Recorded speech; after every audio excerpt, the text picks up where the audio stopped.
My buddy Dash for this episode of Double Take. Dave, I just said joined by Dash, but we're joined by Dash Talking and in Dave. the third person. That's The way you weird. The way you feel.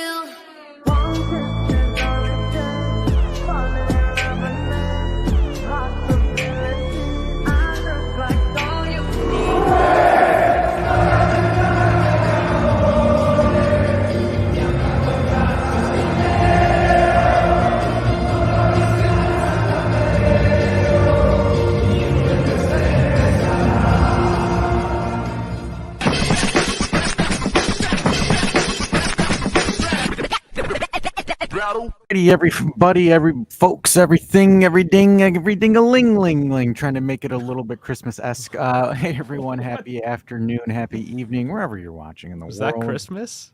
It was like an attempt of rap and Christmas. I was just trying to be like Moise Keane. Moise Keane's got a single out there. I'm trying to, get some bars going, trying to find me an alternative career. Hey, folks, welcome. This is a holiday-esque lunchtime live because, it's the holiday season. And we're here to essentially not do a recorded Frosinone video, but we'll do a live stream of the Frosinone video. So, yeah. Dave, how are you, buddy? Yeah, I'm doing good. Bit of a rush this morning, of course. The one day I have to leave the house is today.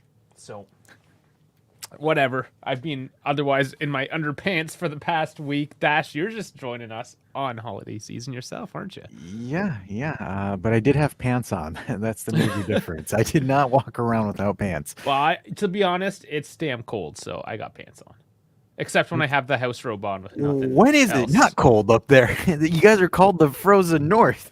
It was nice. It was like 4 or 5 degrees, and now it's like minus 15. So, yeah, which minus 15 is like cold as fuck for whatever in America. T-shirt and shorts weather for Canadians, where I'm just like south of the border, and that's freezing as hell. Yeah. So how you guys doing? I do hope we got some of Europe in here, and maybe some of you guys slumming it out there on vacation already, because Christmas is just a few days away. 3 days. We have the 23rd tomorrow, which, if you guys have not seen yet, I'm going to start putting more and more out after the show, actually. Festivus is tomorrow. Festivus for the rest of us. So we are going to have our feats of strength and air our grievances tomorrow. But first, we got a nice, bright and early 6:30 a.m. for me and Dash Frosinone game. So that's the morning. Festivus celebrations in the evening. But speaking of which, I guess that's our main purpose today, is to pre-match Frosinone. Yeah. That's really why we came today. Since we are both home on vacation, we decided we'll go live. You guys seem to like it a bit better anyways, and we don't do this enough in this time slot. So here we are. Welcome in, everyone. We will kick off with the Frosinone pregame and then carry on into likely a bit of Super League stuff and this and that. Maybe Tony Cruz, because some interesting Tony Cruz news broke. Happy Festivus Eve. All right, just fake vacations for fake vacations, holidays. Absolutely. All right, so let's kick this bad boy off. So we got a press conference from Mr. Allegri this morning. So a couple of things that I thought was interesting, and some people might rejoice, some people might be pissed off. So breaking it down, and I'm going to try to paraphrase this because I'm not reading this word for word.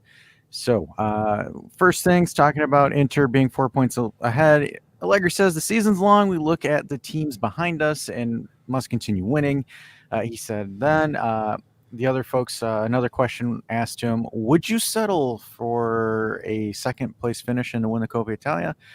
He says, and this is a good quote, I don't settle for anything. We must play and win the games because it's not easy. We must get to the end of the Girone d'Antanda and see how many points we have because the target is the Champions League. So obviously, hot potato when it comes to expectations, but, he's keeping it consistent. He's not shifting it. So this is with the youngsters, his question on the youngsters here. So he says it's part of the journey. The more they play, the more they earn experience. It's growth process that they are doing. That is such coach speak. We do it every week. It's every week. Nothing new. So this is kind of paraphrasing here. 3 former Juventus Academy players, Enzo Berenacea, Mattia Sule, Caio George, have joined Frosinone on loan last summer, and there will probably be more that will be going there this January and have been Oyster putting in sauce. convincing performances so far. Yeah. Sule with 6 goals in 14 games, better than Trashovich, attracting interest of several Premier League clubs and also Championship League clubs as well, because Southampton Yeah. is not in the Prem. So I corrected you there, article. And then Allegri says in response to that, they are all doing well, and I had no doubts about it. Frosinone are a healthy club with a great sporting director who knows how to do his job. They have a coach who has a desire for revenge, which is true because Di Francesco got embarrassed out of Serie A a couple of years ago. So it's a good mix. That's why we chose them for Berenacea, Sule, and Caio George, because we found out that Caio George still exists.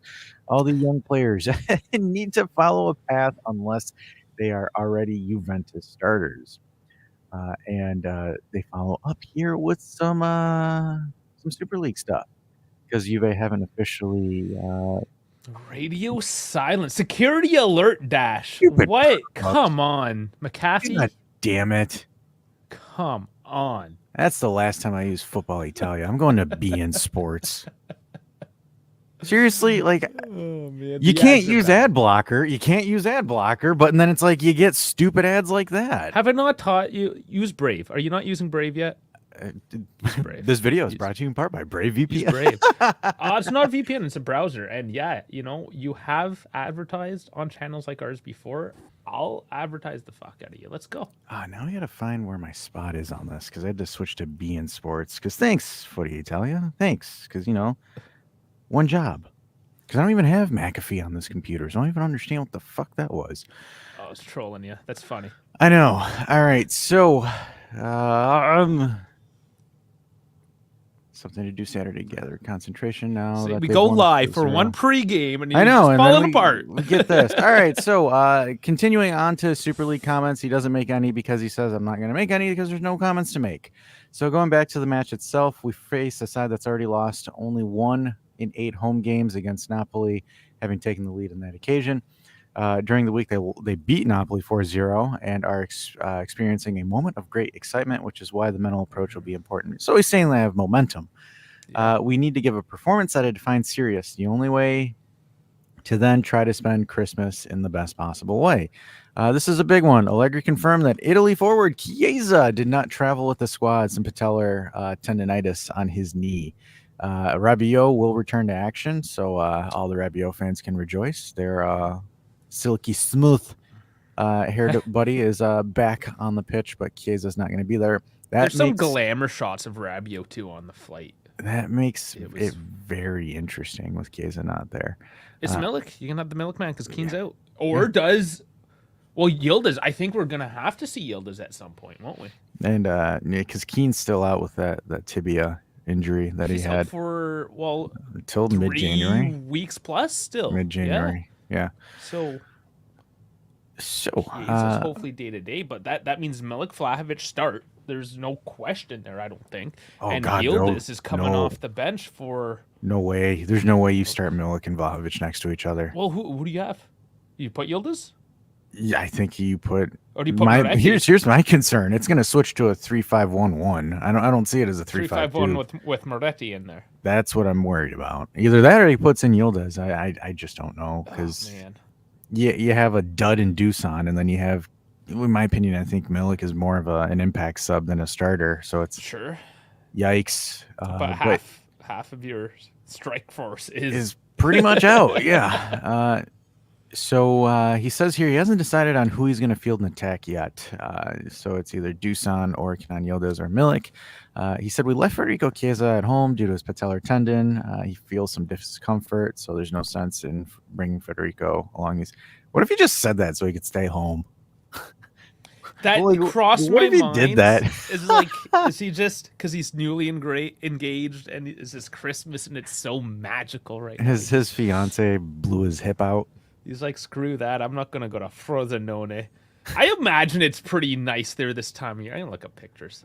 And then he says the most important thing that we have is everyone else is available because the result is too important regardless of the players that take on the field. As for Adrian Rabiot, he is well, he is recovered and is playing good.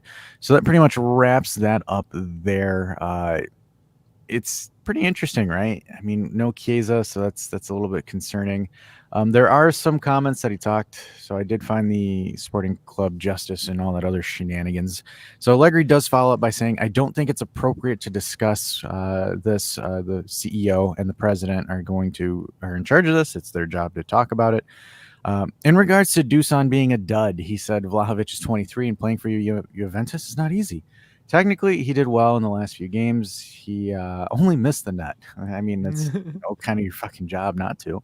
I'm happy. He must find balance until the player turns 27, which is difficult to achieve. It happened to Rabiot already. It will happen to Vlahovic and Keane too. Allegri added that Timmy is improving, but is not ready for 90 minutes. And then when regards to Chiellini's visit to Juventus, he says Chiellini doesn't know what he wants to do, but he just wanted to come by and say hello. And then there is a funny video that is going on Twitter right now about Allegri and Patatone. So they asked Allegri about the Patatone, and he said, and I quote, "We have food. Don't say it, but today you came to eat, not for the conference, but for the food. Nobody cares about Frosinone and the match. You came for Patatone." I always eat Panettone or Patatone? It's Patatone. That's how it's spelled out here. Patatone? Is this something else I don't know, Panettone? about? This is Frosinone at Christmas, by the way. It looks okay. Patatone. I don't know. Maybe it's a translation. Because patat, that's potato. You're a potato. Bam. Panettone is a huge Christmas thing. Got him. So, really, though, I think this is going to be an interesting match just because Frosinone is, essentially, you could say that they're on form. They're in a little bit of a hot streak. So they're going to be coming in, riding high off Napoli, or the opposite. They got their emotional win against Napoli, and they're going to peter out a little bit. So it's one or the other. It's never both of them. But or they're just normal ass Frosinone, which pretty good for what their roster is, but very beatable at the same time. Perhaps they're interesting, right? They're a little bit of a ball buster squad. They're kind of like all these low table teams are. Though. Yeah, all these 13 down to 20 are the definition of ballbuster clubs because they just can put in some stupid result and just get you there out of nowhere. So and they're sitting in 13th, which is where that kind of drop off to the relegation teams, if you will, because after that it's 16 points and 13. So they're like on that cusp of like just mid-table teams and relegation teams. Yep. So looking at the projected lineups here, so I don't know why Chiesa is on here because he's not going to be on the project. He's not even on the plane. They left him at home. So I think obviously your back three is a solid. It's Gatti, Bremer, and Danilo, right? And then Tech in the back. As much as people might hate this, but I think your midfield five is solidified at this point with Kostic, Rabiot, Locatelli, McKennie, and Cambiaso. Mm-hmm. Like, I don't see how that changes. It's just the front. That's the only question. Every week there's a huge question. And here it is. Who are the strikers? What is a striker? It is Vlahovic for sure. I think hands down. I think Bumovic is going to start for sure. The question is who's playing next to him. Exactly. Keen's out. So basically, it's that second striker role, if you want to label it as such. Yeah. Is it going to be Timmy Weah? Is it going to be Milik? So you say Timmy. Is he possible? He said he doesn't have 90 minutes in him. He doesn't have to have 90 minutes. And he's never played him in this position in this club. Look, he said 90 minutes. He can start and rotate him out. That's also a possibility. And then you rotate in who? And do you keep that formation? And that's the question. Do you think we go 3-5-1-1, throw in Moretti? Possibly. Or you keep 3-5-2 and you have Milik, and Milik would eventually come out for Yildiz. Look, I'm saying this. If you play a 3-5-1-1 with Moretti, guys, get ready for a snooze fest. Oh, absolutely. Get ready for a snooze fest. It's going to look like last year. Unless your center backs score, you're not going to really do anything. Or 3-5-1-1 with Yildiz. Well, I see Yildiz being more mobile and more capable than Moretti at this point. But that's even tough for me to say that because there's not much film. You There's don't not know. much film. But I'm saying like Yildiz is more of a cam than Moretti is, right? So you would think that you would have more of an option there, but you know, tinking and actually being is one thing. Because like I don't know. I'm like perplexed because if Dusan was, you know, an actual brute that could hold up the ball and be technical, I mean, I'm not saying that he hasn't been growing. He's been growing, but he's not at the level of the price tag. Then you could play almost anyone with pace around him. You can throw in Illing, you can throw in Timmy Weah, you can throw in Yildiz, because you know Dusan is the guy that's your stable point, but he's not. That's the issue. He needs someone to make for him. He's essentially the guy that needs his mom to tuck him in tonight and make his bed for him and then feed him. Like that's kind of what Dusan is. Like, look at Roma. You put a guy like Lukaku in there, and you can even throw somebody like Dybala in behind. I mean, you look at Bologna and Xerxes. Yeah, I was trying to make fun of Dybala because of the Dybala stands out there, but apparently, Well, you need that guy to set the table for him, and that's I think the only way that Dusan is going to be practical because Chiesa ain't going to set it. Chiesa wants his own damn table. So maybe Milik. I think Milik might be able to set up for him, but gosh, if it is Dusan and Milik, you have a better chance of putting, and I'm going to tell you this now, you have a better chance of putting money on McKennie, Cambiaso, Gatti, Bremer, Danilo, or Rabiot to get a goal this yeah, game. maybe they just need to boss the back line and get some bangers from Rabiot at 30 yards. Who knows? It's not the game plan he would want. Jeff's saying Milik and Dusan, but then he's saying replace Chiesa with Yildiz. So is it Dusan, Milik, or Yildiz? Which one? I don't think Yildiz starts. I'm going to be honest. Or does he? I don't because I don't. Not. But that would be a huge curveball. That would be like a Christmas miracle. It would be a Christmas surprise, but I don't. Miracle. A Festivus start like Allegri's watching us and he starts Yildiz. Because like, here's what I'm concerned, right? You start Yildiz and he absolute bombs, right? Like he just plays like absolute dog shit, and then and then Twitter, the Twitterverse, and then he's just gonna get buried. So that's the one thing. So bad. Like ironically, this would be a perfect game to start Sule, but Sule plays for the other team. But I don't know that this one's going to be an interesting situation just because of the traits that the players offer and the capabilities that they do. So I swear, I feel like this game is going to be go to the wings, cross, fuck it, and cross. Well, we have the width on them, right? They're running the 4-3-3, so we're definitely going to have like Inshallah Kostic. Yeah, but you have to watch out for Ibrahimovic and Sule. Like that's going to be actually something that you need to be really cognizant of. They don't even have Sule on. They do. They do. Oh, they do on the right. Sorry, he's on the right. Past him. Right past him. Dave, you don't remember what he looks like? I used him twice today on the thumbnail. No, like how do you not know what he looks like? It's like I don't. You know, it's the classic. You put the peanut butter in the fridge and you're staring at it and you don't know where you put it. So the last results that we've had, the only time we've ever drawn with them is in 2015, but everything's been a 2-0, 2-0, 3-0 result. So history is on our side. However, this is, I find ironic. Top scorers, Arloni is beating our marquee signing. Same amount of matches. Yeah, same amount of matches, more goals. More goal. You can say less of a supporting cast because if you want to say that our midfield is worse than theirs. Is it though? No, it's not. And that's what the argument would be is like, oh, Dusan doesn't have service or midfield shit. Okay, well, let's look at Frosinone's midfield. And you're telling Jelly, Bernacea, and Brascianini. Well, and then Sule is also a right winger. He's not even a center forward. Yeah, so I'm just trying to poke holes in a random person's defense right now.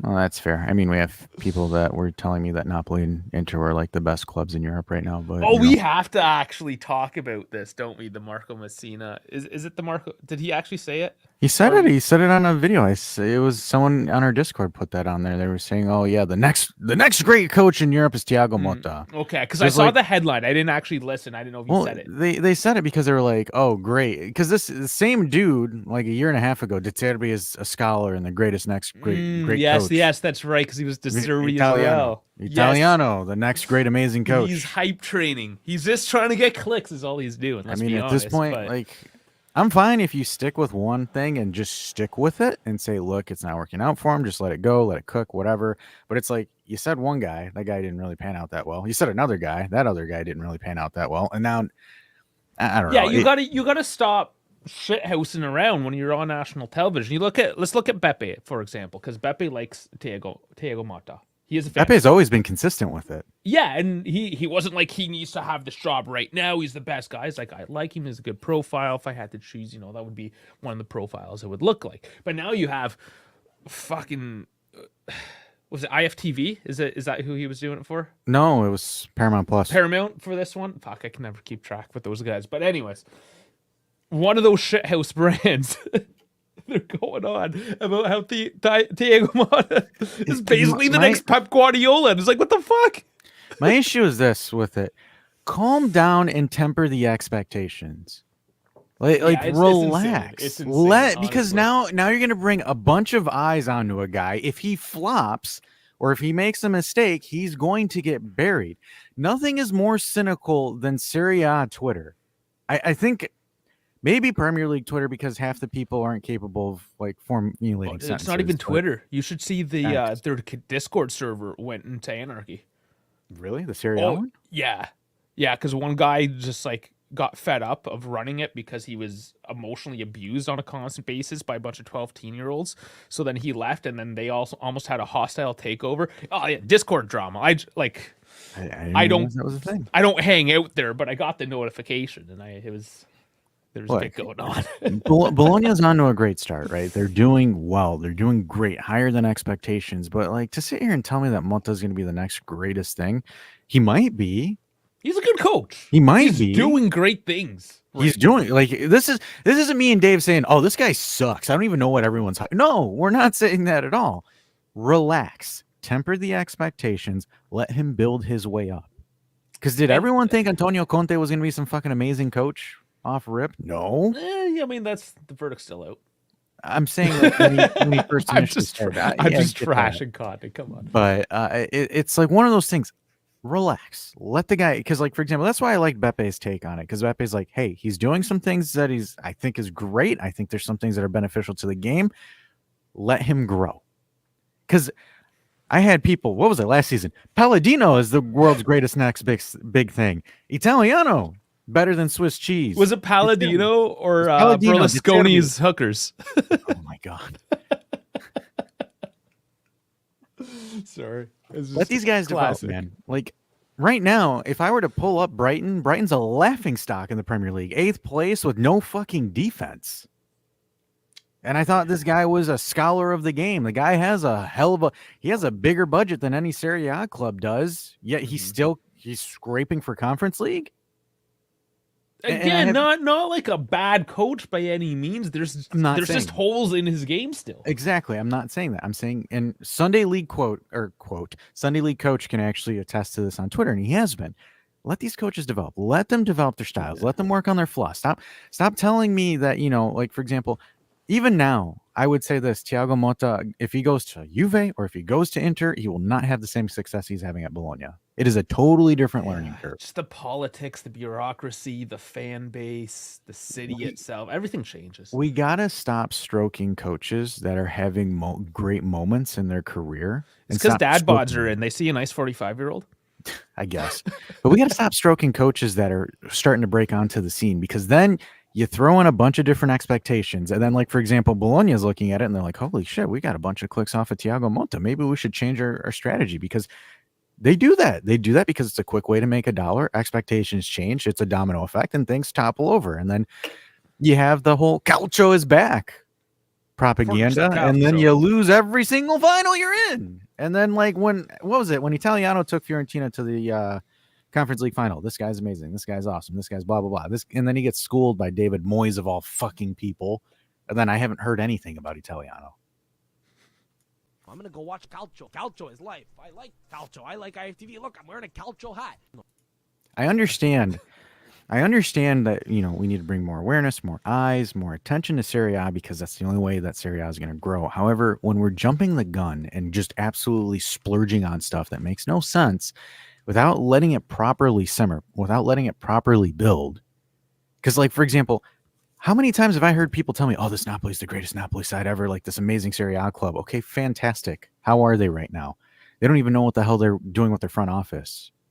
And you mean to tell me that this is the most amazingly built club ever? Relax. Build some consistency first. So this kind of goes hand in hand as well. Like we look at Yildiz, for instance. Illing. Illing is probably an even better example because we've seen him play. And we have people like, throw him on. We got to see it. There's obviously still holes in his game defensively in this case that, he's just not ready for that prime time. Like, he's good, but he still needs to develop. We just love to jump on people. Chiesa is another good one. I got caught into this one. Comes 22, 23 years old. Nice young stud. He's amazing. Wins the Euro at 24. And now we're looking at him. It's like, oh, okay, maybe the honeymoon phase is over now. You're getting to that like 10, 15 year mark in your relationship, but we're not even having sex anymore. It's like, come on, like, we got to move on.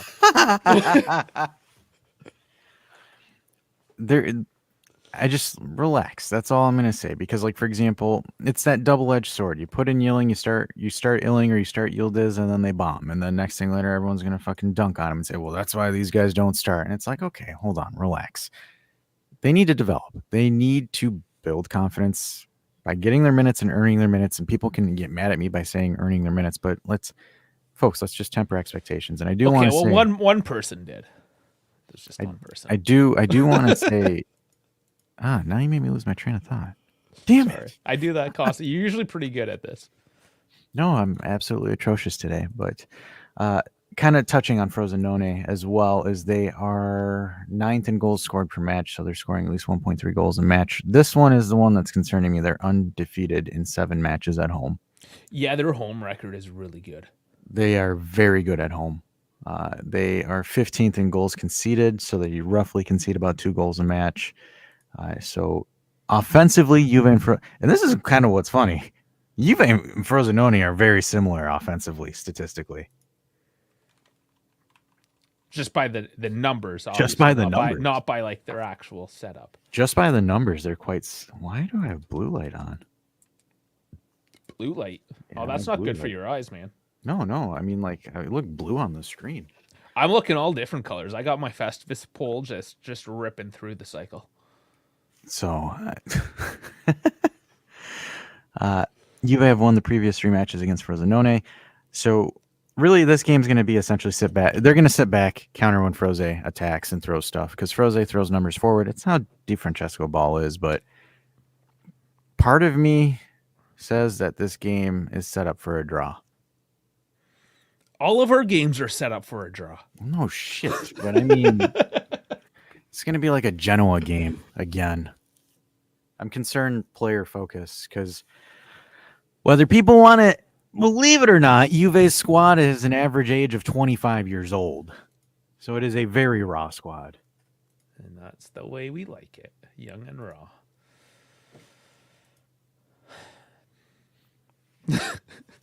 Nothing on that one. Oh man. This is why we don't do lunchtime lives.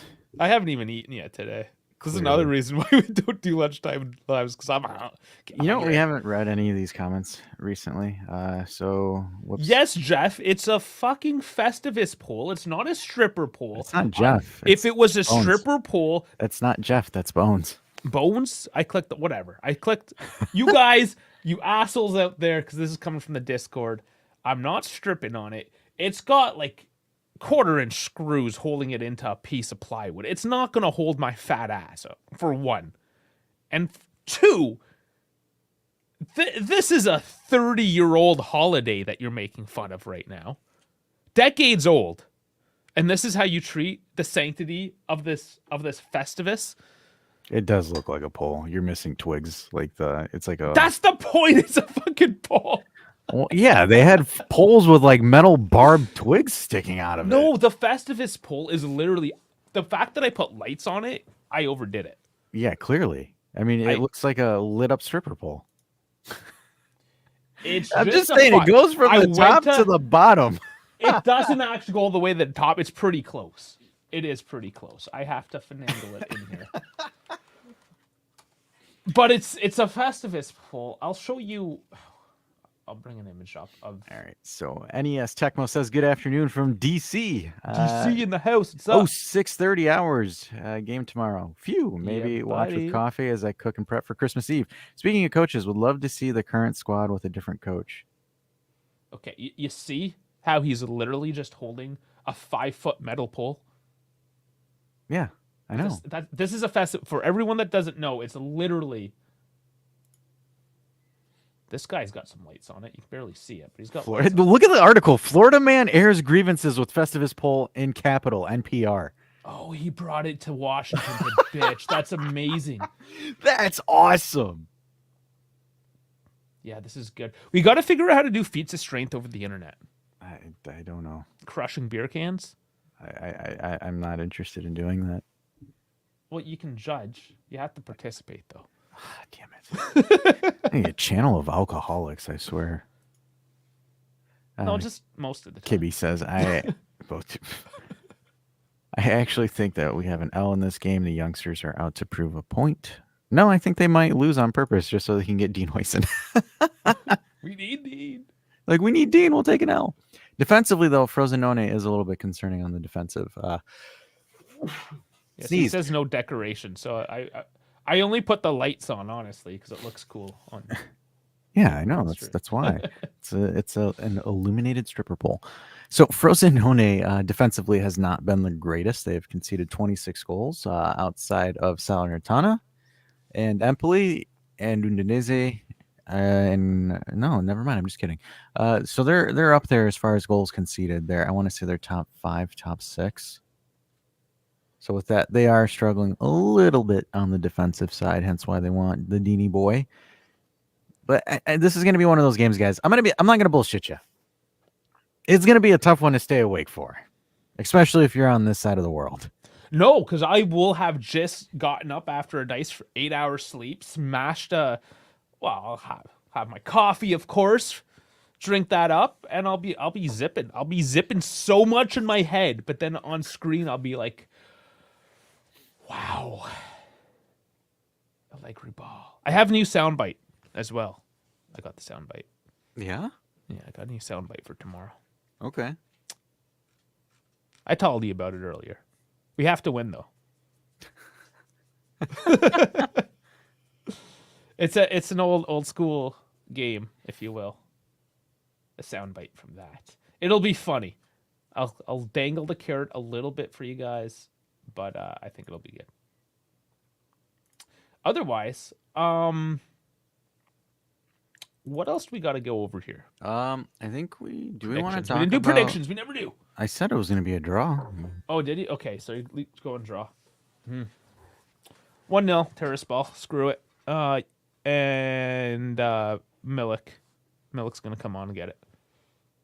Is he not going to start, or is he going to come off the bench? Off the bench. We're going to see 3-5-1-1 Moretti terrace ball. Dave. All right. So I think there's a couple of things that are. Oh, sorry. It kind of worked. I did not mean to play that, though. I'm sorry.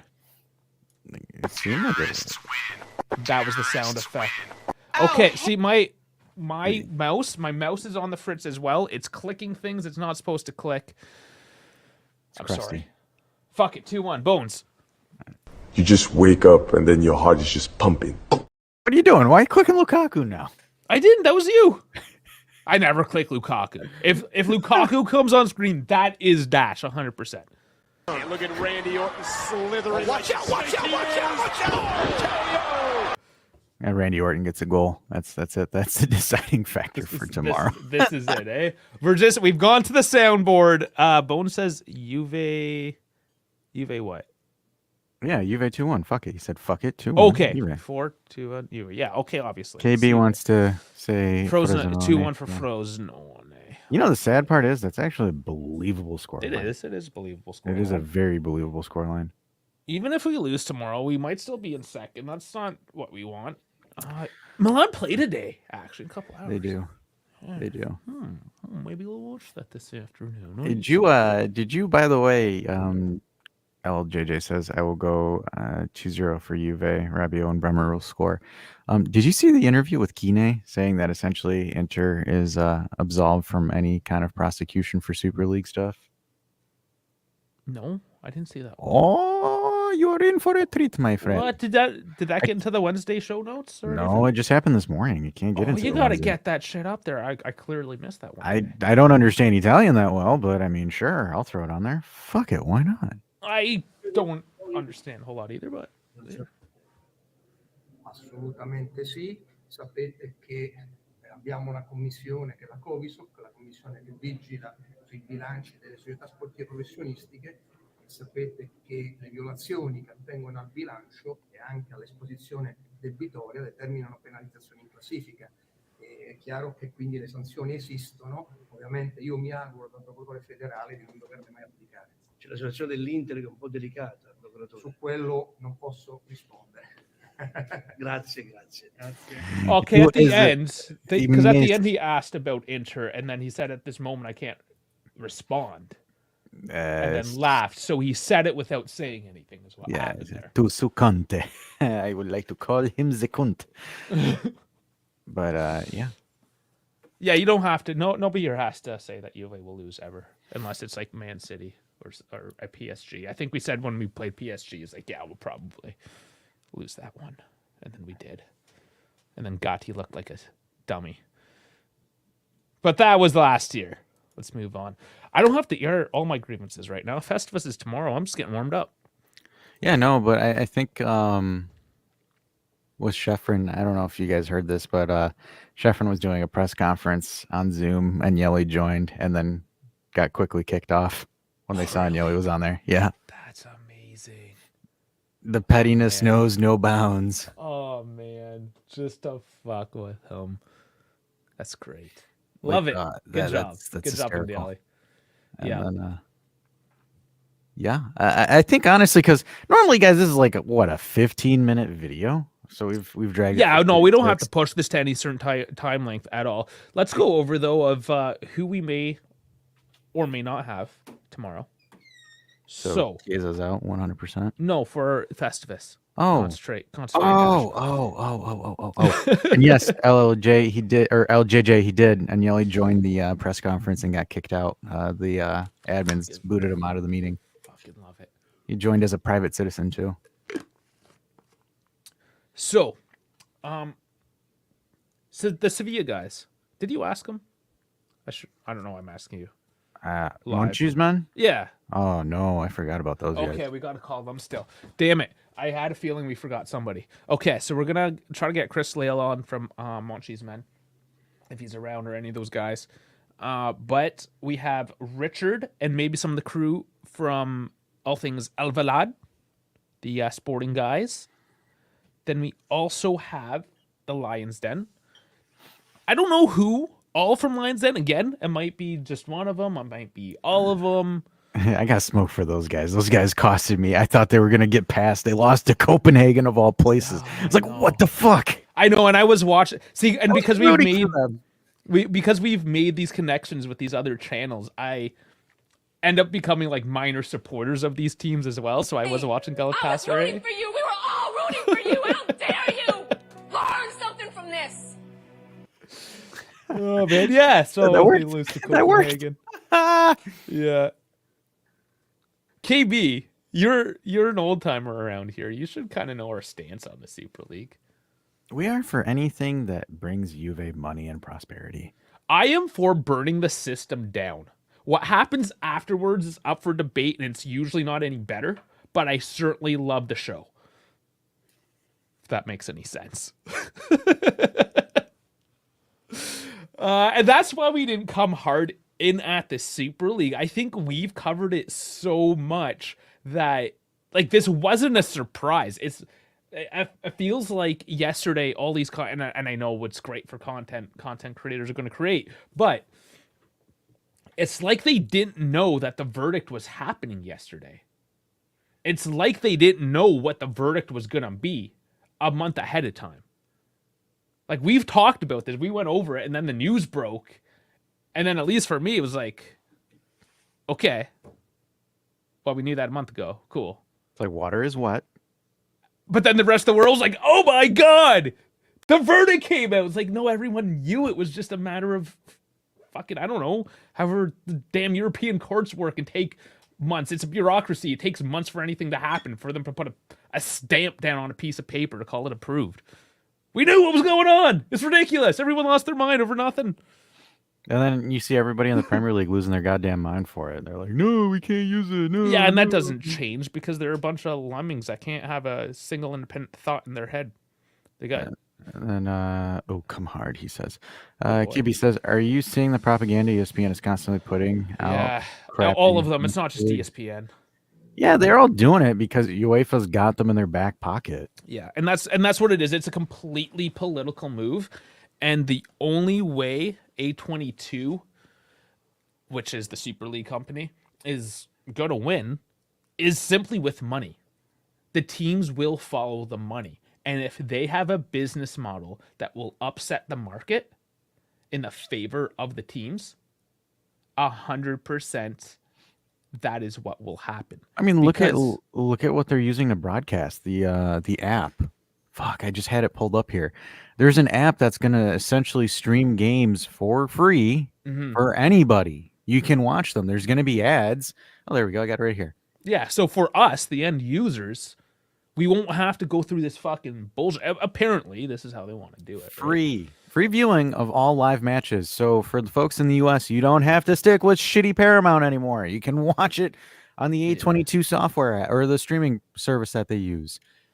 Access based on sporting merit, so it's both of them, home and away throughout the competition. So that means there's 2 legs competition. There's less teams competing, but more matches for those teams. And then match weeks 19, similar to them. Governance, the participating clubs, and UEFA. So I think what they're trying to do is they're trying to do it as a republic more than an actual. So the way a federation works, FIFA, like the term federation, is how you just described, is that each person has their own state. This is how Russia's set up. They have their own regions, and it's called the Russian Federation because each region is self-governed.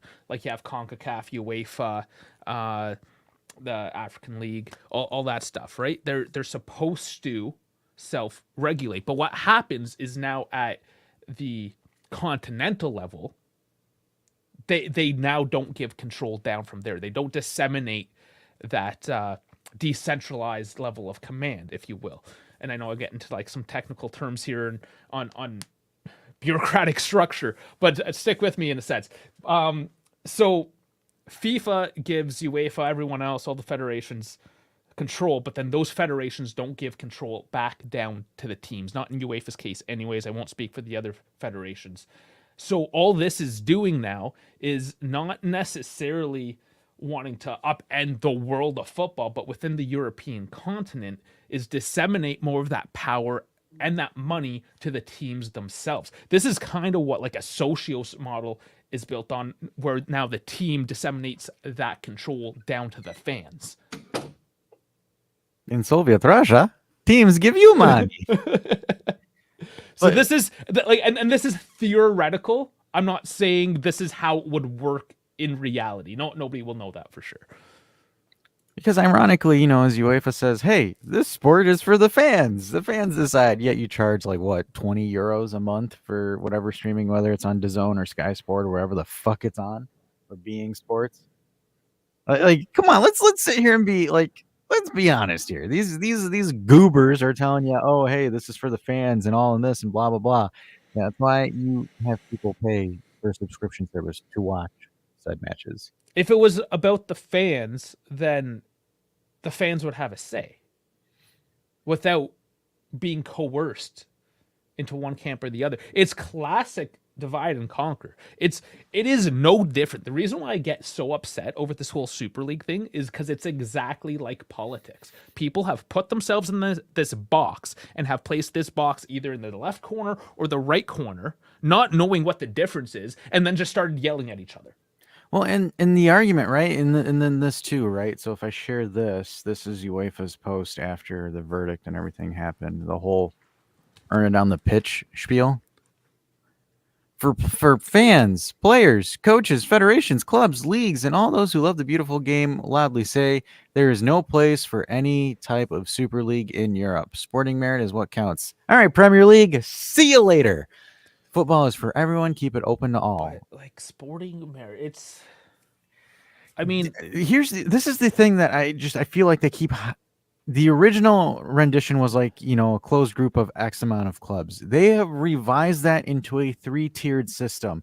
You can bounce up from each tier based on performance. So, like, for example, you have your elite tier, your middle of the road tier, and your grassroots tier.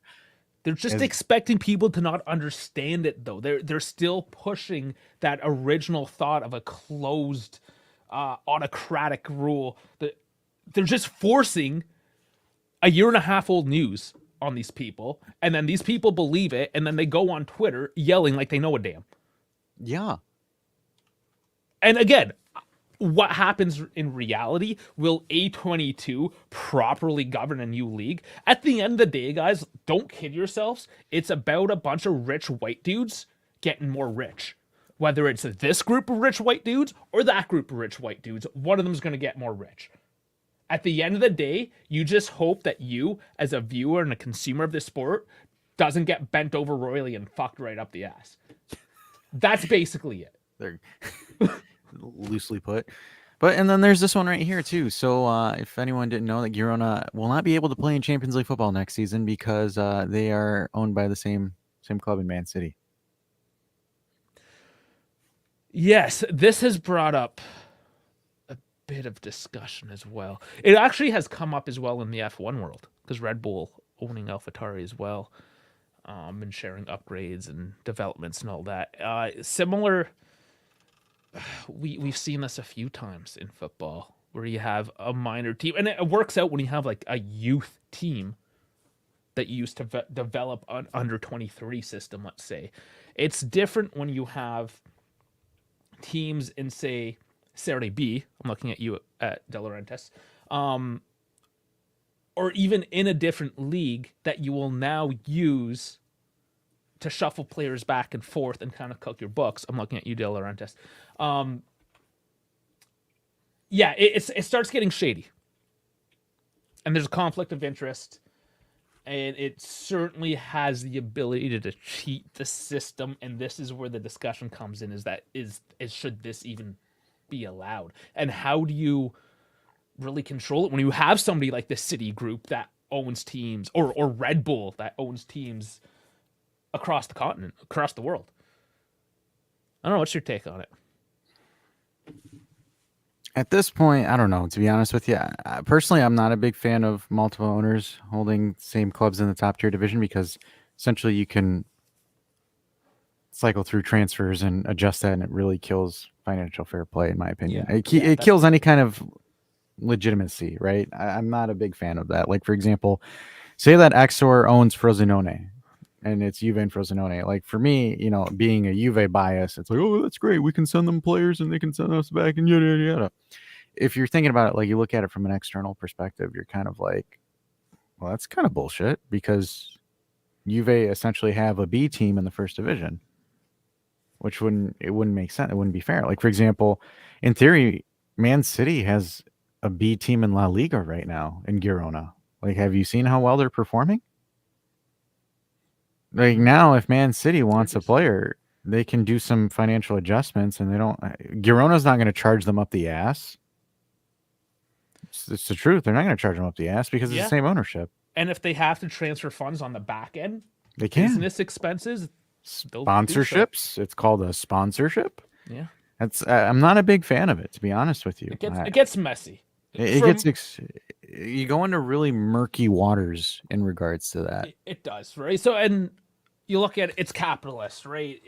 you can always make that argument. Oh, we'll just get good if this company is good enough to be able to have all these controlling stakes. Then you should let them because it's a free market.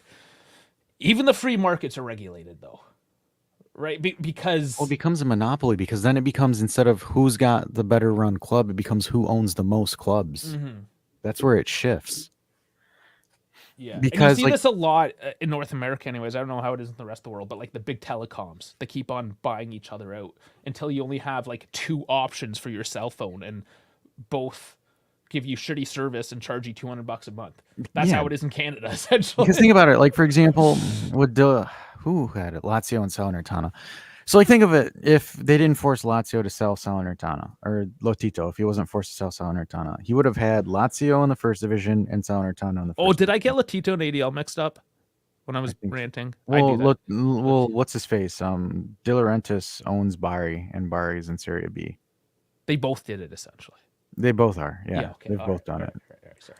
So, like, well, think about it, right? Like, the idea of having a B team, whether it be in the second, is to keep them in the second division or in the third division, so they can, bring up your grassroots players. But it gets murky then when you have that, right? Because then, for example, say that Juve become the first team to own themselves, or Exor owns them and a Serie A club. So, like, say that happens, then who's going to do it after? Inter, because they are the definition of plagiaristic SOBs, so they would do it. So say that Inter purchases Genoa for all intents and purposes, right? And then Milan is like, well, fuck that, we'll purchase Sampdoria. So then you see how it becomes a domino effect. So that's why I'm not a big fan of the City Group. Like, I'm okay with Man City owning New York City FC because that's in the MLS, that's across the world, different federation. I'm not okay that they play on a ball diamond, though. Well, they built a new stadium, Dave. They finally do that? Yeah, they did that last year. Oh, it was last year. Say I couldn't. Behind. Yeah, it's like Messi came to the MLS and I just gave up. I did, like, because a couple years ago I was totally into it. It's probably because of Bernadeschi and those guys, and then Messi was there. It's like, nah. And then what is it? Shit. Oh, Montreal, Atletico Montreal. It's not. It's like a different. It's Atletico like Canadian, Ottawa. Or yeah, Atletico Ottawa is owned by Atletico Madrid. Yeah, but that's the Canadian Premier League. Like, yeah, it's not MLS. That's a shitty league. Real shitty league. I know, but I'm okay. I understand when you do it like that. There's such a disparity, like different federations. Like the Canadian Premier League is technically a second division because MLS would be the first. And MLS isn't great. And it's mostly Americans. So when you take America out of it, it's bad. So really, what are you going to do? You're going to take some Ottawa player and cook some bucks for like this $50,000 transfer? Like, it doesn't make. Yeah, it's insignificant. Yeah, it's insignificant. But it's like, for example, again, when you are a Serie A club and you own another Serie A club, or you own a Division 1 Ligue 1 squad or something like that, it becomes really. Because think about it, from an advantage, a strategic standpoint, if you were to own, I don't know, Marseille, Lyon, or something like that, French league is an incredible league to garner young talent. So what would Juve do? You get Yildiz, you get Huijsen, you get this, you get that, play them, do whatever, as long as you don't get relegated, and then you send them back to us. That just becomes an extreme disparity for the league. And hence, that's why I'm not a big fan of the owners of Newcastle looking to buy more rosters or other things like that. It's just,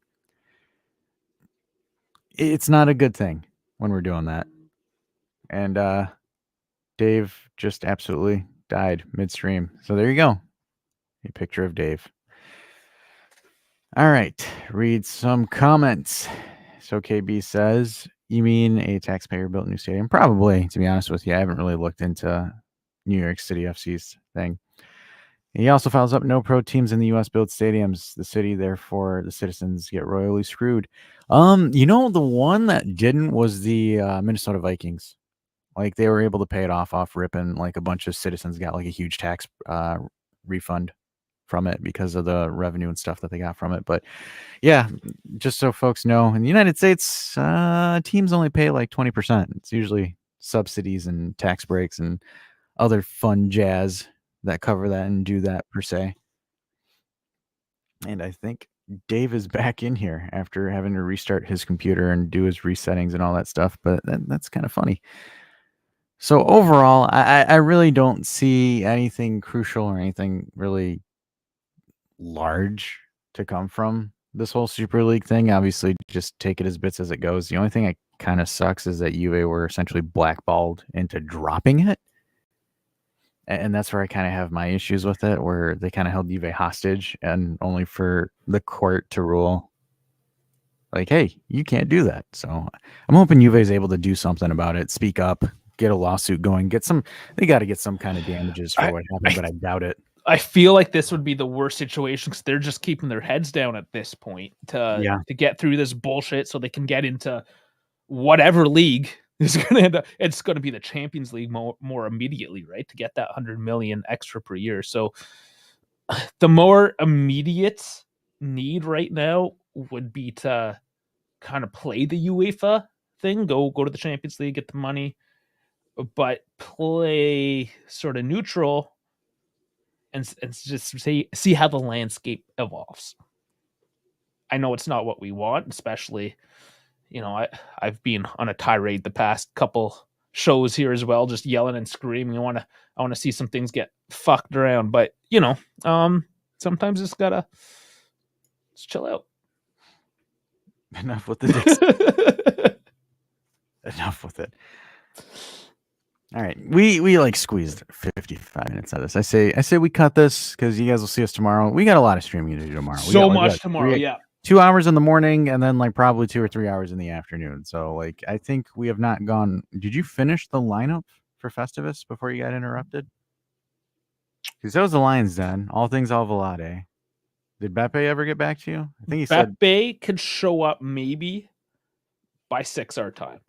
So even though he's in Europe and we figured go earlier for the Europeans, he can come later. So yeah, that's where he fucked up.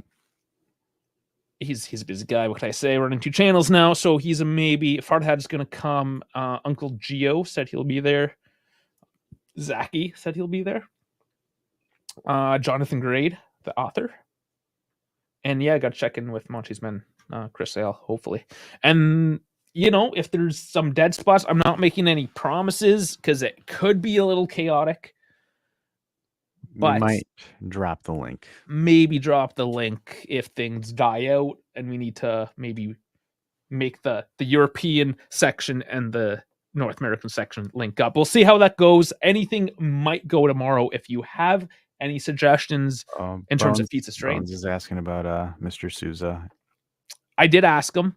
I'll ask him again. He kind of left it open. So I don't know. Damn. He's also super busy. Guys, honestly, it's a bad time of year to do this. It's not my fault. Festivus is on the 23rd, but a lot of people have things going on the 23rd. It's just the way it is. All wants to do a European accent if necessary. Oh boy. Okay, so I think you could represent the Israelis. I think Hamza might be able to represent Palestine. We might be able to go that angle. God damn. Come on, man. Jesus, Dave. No, we won't actually get into it. That's a little spicy. Little? That's a little spicy. When it's super spicy, but you're not a bitch. You're just like, I don't know if you're trolling. I don't know if you're trolling. Jeez, man. Yeah, I'm always just fucking around.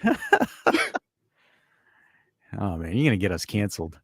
I didn't actually say anything though. Canceled from what? I know, but you know how sensitive people can be. That's not my problem. See? Whatever. Like if it's happening, it's a thing that's happening in the world. You're gonna pretend it's not there. It's a thing.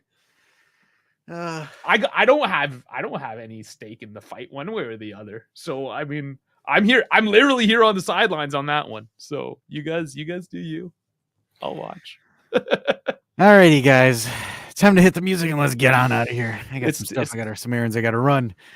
Alrighty, folks. We will see you tomorrow morning for the Frosinone watch along and somewhat semi-post call-in. And then Festivus that afternoon where everybody airs out their grievances. So we will see you guys then. Lots of grievances this year's guy. What? Wow! I pluraled the wrong word.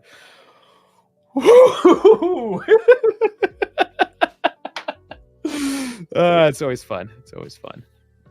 Alrighty, guys. We'll see you tomorrow. Everything's laggy. I'm sorry. It'll be better tomorrow.